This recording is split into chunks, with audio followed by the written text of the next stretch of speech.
Setsucon 2014, The Good, the Bad, and the Ugly. Setsucon was an anime convention held on January 25th and 26th, 2014 at the Penn State Conference Center Hotel in State College, Pennsylvania.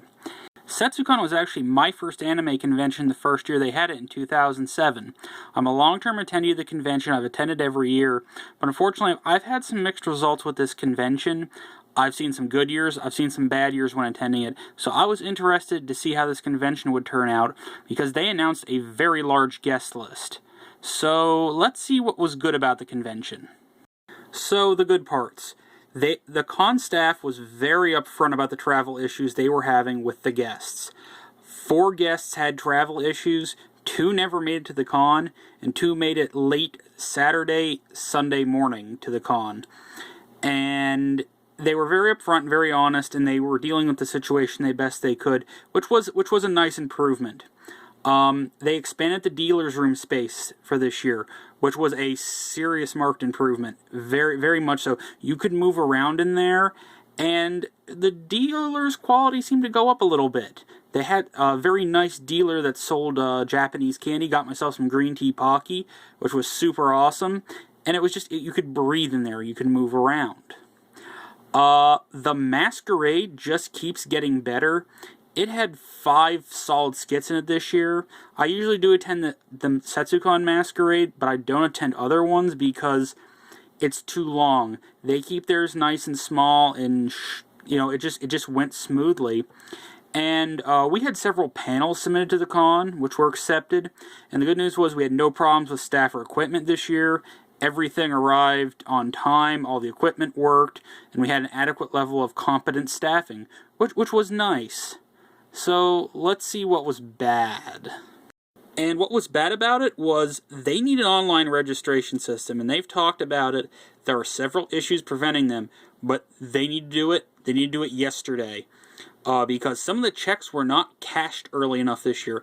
There was a lot of grinding of teeth among some attendees because they had to wait for checks to clear, and it's time to get into the 21st century. I know the university is giving them some flack, but if you're going to be taken seriously as a convention, online reg, PayPal, some sort of checkout system so people can pay easily and go to the con and enjoy it and don't have to be emailing or contacting other people to try to find out if the check actually got cashed.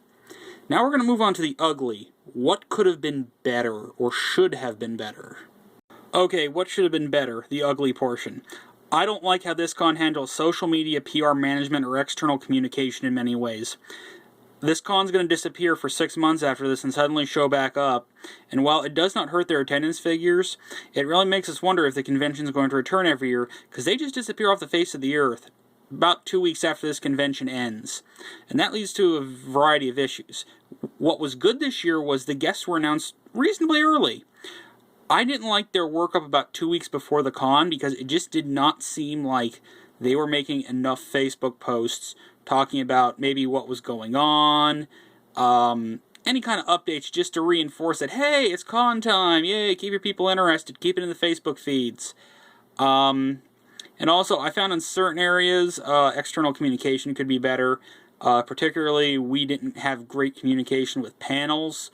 We had to send some emails and make some phone calls to make sure everything was correct. During the con, no guidebook updates happened due to the weather and screwing up the guests, and it basically made guidebook quasi-worthless if you can't update it. I realize it is expensive, but those guidebook updates are a necessity when you have well, I'm not going to say disaster, but when you have problems like this. Opening and closing ceremonies need a major overhaul because they were up against major events or major guest events, and I don't think this con got great feedback. I was in basically all of them. There was not a lot of attendance among the attendees. They need to work on scheduling these at better times and not putting them up against important big events. And unfortunately, yes, the weather was not in the hands of Setsucon, but I have to blame them for this. The guests didn't make it. Epcar and Stern didn't make it. Yes, they Skyped in for a panel. Other people really liked it. They thought it was good. I kind of think it's cheap. Didn't really solve the problem, and guests made it late. Habercorn and Tipton, they got there, thankfully. Some people were able to get autographs Sunday.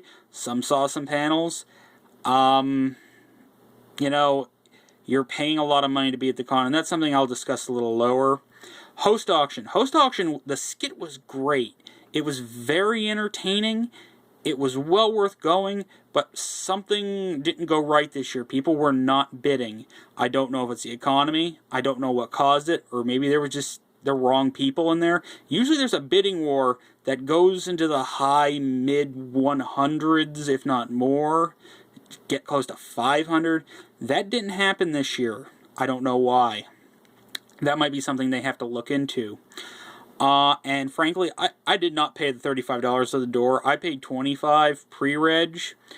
I would not have paid $35 at the door for this con, period. Especially with these guests not showing up. I would have been equally displeased if I came there just to see maybe Habercorn or maybe just Epcar and Stern. And $35 to me was way too much. I don't think this con has evolved to the point that they should be charging $35 at the door. This was about a $30 con. I realize bills have to be paid and you have to plan for next year. I absolutely would not have paid $35 at the door, though. And one last thing, a hotel issue.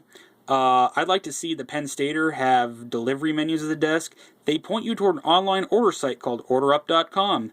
OrderUp.com sucks, and we had a lot of problems with the Chinese delivery site. And even using the website, it's just not well laid out. And I'd like to see delivery menus because we don't know the area. And unless you're a Yelper, which I am, because you can guarantee that Chinese place we ordered from, Uncle Chen's, did not get a good review. You don't really know an area. So, closing comments. Overall, I'm going to classify this convention, this year of the convention, as a lost opportunity. This should have been a clean breakout for them. This should have been a big year. And unfortunately, the weather just finished that off. It scuttled it. If all these guests would have been here, probably would have been the best Setsucon I ever saw. Some improvements among staff, like our panels were all clean, no problems. That helped, but with those missing guests, it made the con weaker, and those guests being delayed made it weaker. I would have to say I'd give this con a C. I can't give it anything better than that. Yes, they worked hard to get those guests there. I know there was a lot of blood, sweat, and tears put into that. It wasn't the worst Setsucon I've seen. 2009 and 2012 were not great years, but I wouldn't classify this among the best I've seen. Now, on a bright note, I'm going to say this. It was a great social con. It's something for the bright side of this. We met a lot of people, had a lot of great conversations. We just met awesome people. It was a chill con at times. I think this sums up my Setsucon video. I'm hoping next year maybe will finally be their breakout year. Maybe everything will go right. Thanks for watching.